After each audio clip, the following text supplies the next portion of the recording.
ভারী বৃষ্টিতে দিল্লিতে ঘটে গেল এক দুর্ঘটনা। দিল্লির ইন্দিরা গান্ধী আন্তর্জাতিক বিমানবন্দরের পার্কিং এরিয়ায় শেড ভেঙে বহু গাড়ির ক্ষয়ক্ষতি ঘটে। তবে তার মধ্যে একটি গাড়িতে ড্রাইভার থাকায় তারও মৃত্যু ঘটে।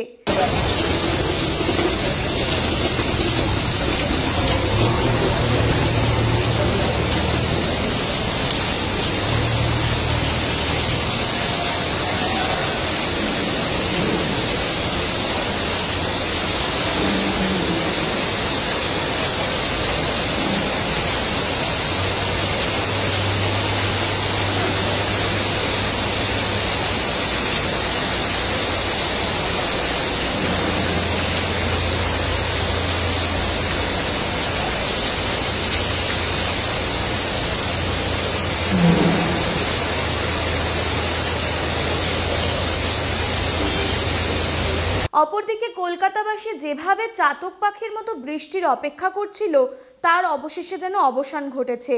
28 তারিখ শুক্রবার ভোর থেকেই তুমুল বৃষ্টি ঘটে বিভিন্ন স্থানে, আর সেই সব জায়গার চিত্রই দেখে নেব।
আবহাওয়া দপ্তর মারফত যে খবর পাওয়া গেছে, তাতে আগামী রবিবার পর্যন্ত বৃষ্টিপাতের সম্ভাবনা রয়েছে।